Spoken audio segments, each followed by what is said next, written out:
Hello, everybody. Today we are making something fun, delicious, and more of the holiday spirit. It's going to be lacto-fermented cranberries. Why are we doing this now? The reason why we're making this dish is because they're around. You don't really see cranberries hanging around all the time unless they're like frozen. So we have some cranberries we got from the store. Let's change this. There we go. Let's get some cranberries here we got from the store. A whole bowl of them. I'm gonna move my headphones because I keep hearing myself talking. If this is the first time you've been on one of the live streams, know that this is not a perfect video, so things are gonna be longer than you expect. So if that's not what you want, you can leave and come back later. But we're gonna be talking about a lot of things throughout this process, which you may not have, and we'll try to give you solutions to those issues. But we're gonna keep it as simple as possible. So we have our cranberries. For equipment, we need to have salt. I'm using this Celtic sea salt. You're going to want to need a jar. This is going to be an environment that we're going to create that's going to keep out any oxygen. So there'll be any oxygen that's inside will be pushed out due to the fermentation process. So you'll also need one of these awesome, that's leaking, one of these awesome airlocks, pickle pipes, whatever you want to call them. But this is going to help us see and know that things are actually staying inside. So we'll go through like the anatomy of this in a few seconds too. And there's another thing we want to keep in mind. Like I like to have gloves around all the time, so here's some gloves. And this is going to be a little funnel to make sure we get everything in the jar and it doesn't go everywhere. Two resources I have around all the time, and there's a couple more I wish I had, but these are good enough. This is a book by Sandor Katz. It is a book on fermentation. He's written a couple. There's another book that was, I guess, a prequel to this that has a lot more recipes. This is more informational. This is more educational. So it gives you the reason to all of the recipes he created in the other book. And there's a lot of references in here to other resources. So this is a great source of material, as well as this one, which I don't use as much, just because it's a little chefy and it's more chef driven. So everything you find in this book, you probably wouldn't make at home unless you have a lot of one of these things, or you're trying to find another use for apples or garlic that you just were seeking for. It's not something I would pull off the shelf every single day unless I was fermenting every single day. But there's a lot of visual cues you can see in this book that you don't get in the other one. And you get to see like things that you would use in fermentation as far as like equipment that's in the back in the resource section. So I think this book is good for that. And if you, there's other books, but we can talk about that at another time. And I would love to do more of these classes if that's something that people are interested in. So let's talk about the recipe. This is going to require just a couple of ingredients. We talked about the cranberries, which we have here. So we have our main ingredients and the salt. You can add water, but it's not necessary because the salt that we add to this mixture will draw out any moisture, and we don't want to dilute that flavor. So the other important portion of this recipe is 2%. 2% is the number that we're going to be adding of salt. So whatever this weighs, we're going to take 2% of this weight and add in salt, add it in as salt. So let's just do that to start going. And we'll talk about everything else in between. So in a bowl, you're going to need a bowl and you're going to need a scale. I forgot to mention the scale. So I have a scale here. Put an empty bowl on top of your scale. It's going to be zeroed out, and if it's not, you're going to make it zeroed out.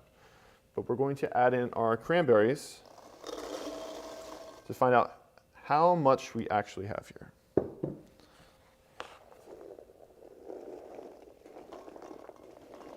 No. All right, so this is saying we have 1,354. So just write that down so you can see visual cues. And why people think this is why people hate this portion of this, I don't understand, but like it's necessary to keep it consistent and controlled. I think with fermentation, control is an extremely important word to use. I'm sure all of you like to have control, so this should be fun for you. So the weight of our cranberries is 13, I said 54, but it's 52. 1,052. And we're going to be measuring everything in grams because that's where we're going to find the most consistent measurement to occur. And because, you know, this cranberry is going to weigh differently than this cranberry that's here. So everything weighs different. You can't say one apple is going to be this much salt. It's impossible for anyone watching this. Please take that from your brain and just get it out of there. You're not going to think that way. And although it seems like that's the best way to do this, it's not. There's a chance that you could hurt yourself or add too much salt where you won't have any bacteria thriving. And the reason why we were adding salt is to prevent bad bacteria from coming in. We want to harness the best bacteria, the best of the yeast that are on the outside of this fruit as we can without killing them. So 2% is a very safe number. You don't want to go below, and you can go a little higher, like 2.5 if you had to. It's just we would go into that with more practice. So we have 13, 5, 2. We're going to put that in grams. We're going to multiply that by 2%. Let's do some math together. And I'm horrible at math, so this is why I have to use a calculator. I went to school for cooking. Sadly, I didn't go to school. I did go to school for math, but I just didn't care. So you're going to do 1352 times 2%, or 0.02. 27.04. So we're going to keep it at 27 grams, a solid 27 grams of salt. So I would say just toss it in the bowl, but because we want to make sure we get it exact and we don't want to put too much in, we're just going to add it into a different container.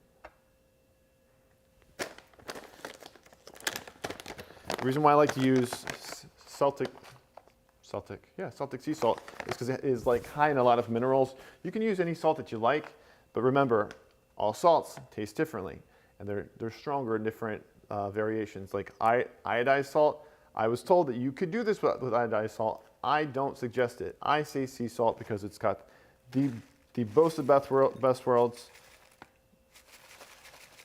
and it's from the sea. Not that that really matters, but I think it does. You can see the scale I have here is not as exact as I'd like. All right. So now that we have our 27, let's do this, cranberries.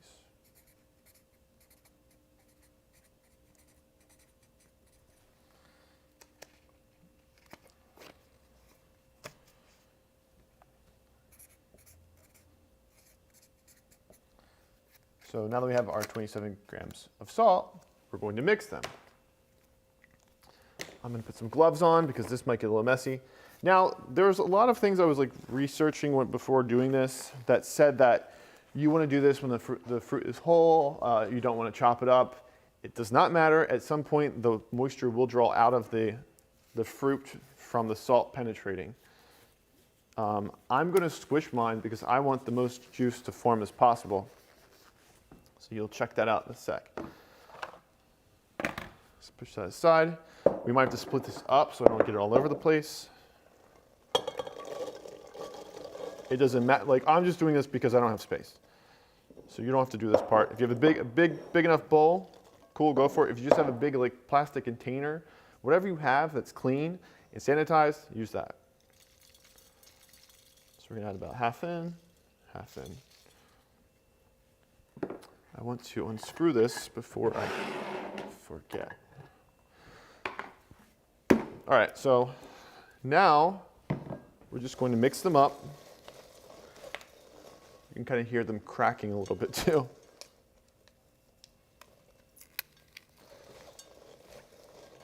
But for those of you who've never had cranberries, maybe you've only had them, or who have had cranberries, you might have only seen them during Thanksgiving.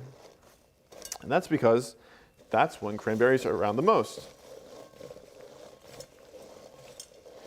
And in their raw form, they're really hard.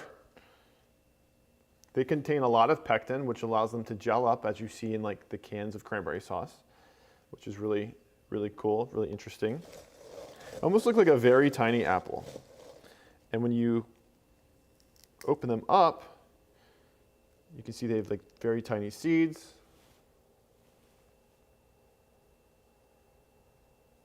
Almost like segmented like an orange or citrus. They have these like little pockets of air, not so much liquid. All right, so now I'm going to just give them a nice little squeeze with my hands. You don't have to do this, but I am doing it for my sake.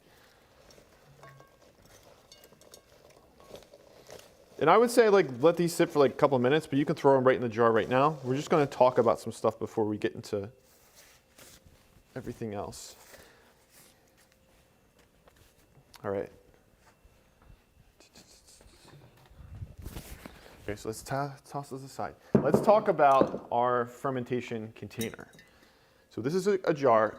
Glass is the best way to ferment anything because you can sanitize it very well, and it's going to allow you to have the most consistent finished product. So before I got this, I always clean them as soon as I'm done with them. So they're nice and clean, sanitized. Throw them in a dishwasher just to like I'll wash it by hand, then throw them in the dishwasher to make sure that they are extremely clean. And then I like to make these like labels for my jars with a little P-Touch machine because I hate, A, I think it looks better, but B, I hate making labels, and this is a good way to allow me to reuse them. So this is going to be lacto. We're making lacto cranberries. And then over here, I like to write little notes like what percentage of salt was. So I'll say salt 2%. And then we're going to go, today's date is what, the 23rd, 6th, 10, 26. And then this is going to go for 3 days at least. How we want to discuss this. So in this book, so I might have to reference some things because I can't retain this all the time off the top of my head. So between 1 and 3 days is going to be the portion of time it takes to ferment, and almost anything. And what does that mean? What does that mean? Let's get this book open. So we're going to talk about lactobacillica. Lactobacillica is the bacteria that we are trying to create and allow to thrive. So lactobacillica is lactic acid bacteria. And what basically happens, I wanted to like highlight this, is lactobacillica consumes carbohydrates and then produces it into lactic acid, thus converting the glucose from everything into lactic acid. So like that's like the quick runaround of like what's actually happening. It's converting the sugar into lactic acid. And any sugar that's inside of these cranberries and we add into it will do that. With that said, because this is fruit and it tends to have more sugar, as that lactic acid is produced, it can then turn into alcohol. So this is something that's a little bit more time sensitive and a little bit more, very much time sensitive compared to a sauerkraut. And I have another example behind us.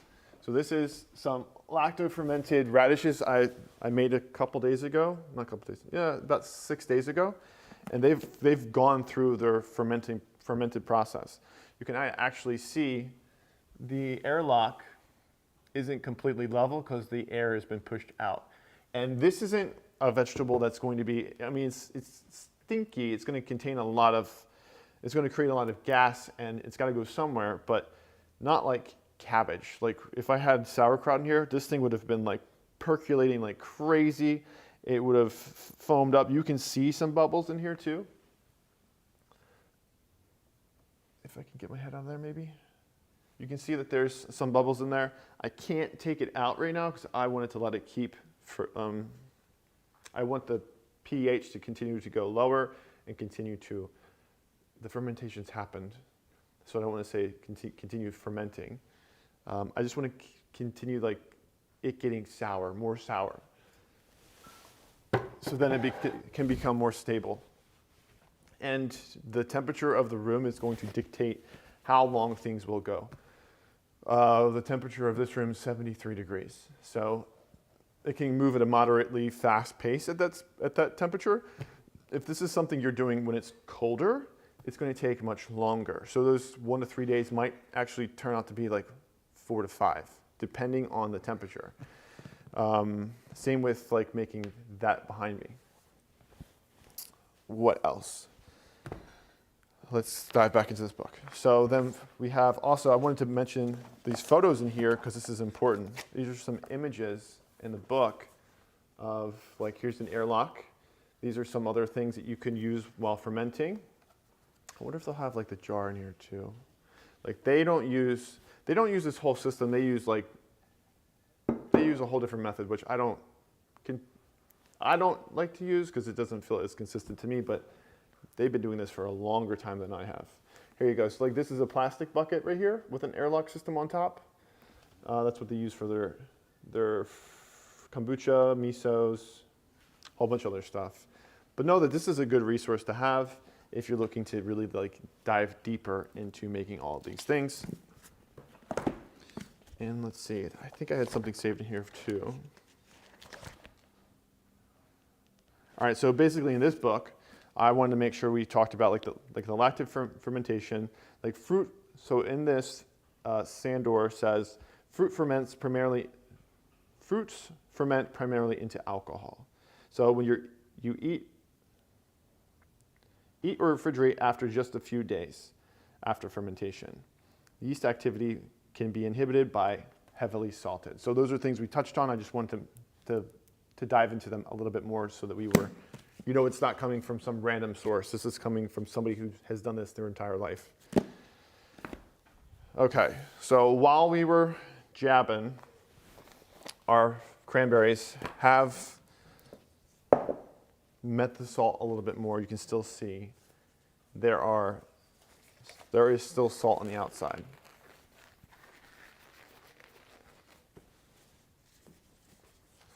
You can see some of our friends are here on the channel. Can't type because I have these gloves on now, but thank you for watching.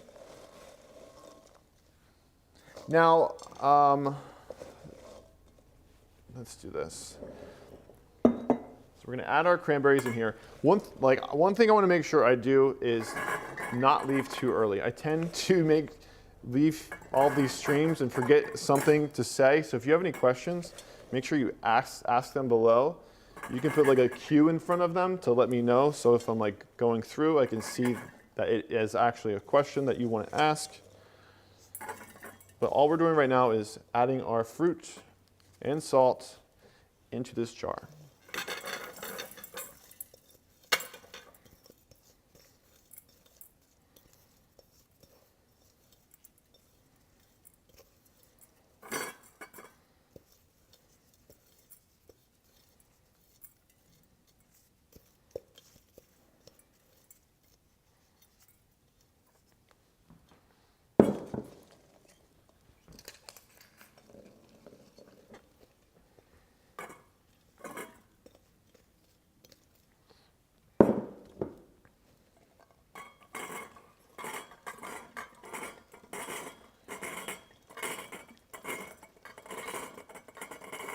Now, like, why I really got these is because this isn't just going to become like a sauce for Thanksgiving. This is something I could ferment, then freeze. So if it's a very temperamental thing, like we just said it was, like once the fermentation process happens, you need to like consume it. You can add this to the freezer, or you can let it keep going uncovered, and like by uncovered, I mean with a filtered cloth, and make it into a vinegar. So one thing that's pretty cool about fermentation is like if you miss your mark, there is an opportunity to do something else with it, like you do with wine. So it's one thing I think is pretty powerful and cool and could allow you to incorporate a lot of different flavors in your cooking all around.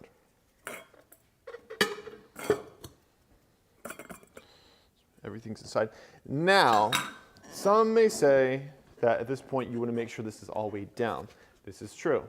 But unfortunately, I don't have that many weights. The weights that I have are in that jar up there. You can use a plastic bag. But honestly, with these containers, with this airlock, you don't need a weight at all. I just use a weight for measure, for good measure. So what we'll end up doing is adding this on. I want to make sure we add that date in too before we forget. We said 3 days from now, and we'll monitor in between. So it's 3 days from now, 7, 8, 9. So 10/9. With that date, we're not just letting it stay there and forgetting about it. We're going to check in daily. So before I go to bed, I'll see how things are moving and see how things are looking, and we'll let it go from there. But as of right now, we're in good hands. There's a gasket in here, I think, if anyone's even questioning it. There's a gasket here that you may not be able to see too well that is preventing any air from going in and allowing this nice suction from this airlock to stay intact with the lid. So that's it. And like once we freeze this, we can, like I said, freeze it. You can portion it in like containers, so you can add those into your smoothies. That's a great way to add some nice acidity to your smoothies. What else can we do with this? You can take the juice once this is done and just make that into like a drink. Like you can add it to a beverage, a little ice on top, maybe add a little bit of water to dilute it. It might be a little bitter. Add some honey. You can use it for a magnitude of things. And we'll get to that when we actually have to be there. But I just want to say that's something that we can look forward to once this is ready to go. But this is it. We're going to take this and put it on our shelf behind us. Put it right next to our radishes. I will say, like, where this is located behind me, which you probably can't see.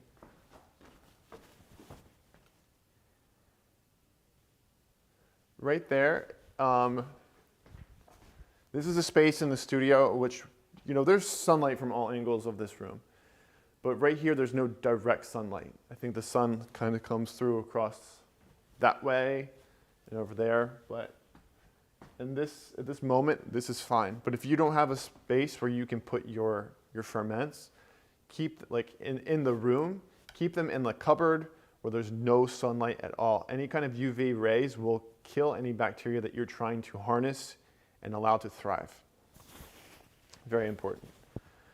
Oh, we have Sunny. Sunny's here too. Set it and forget it. That is correct, Sunny. Bingo. So all you need is the equipment. I have not added the recipe, but I will add that after I get done here. I've just been a little swamped.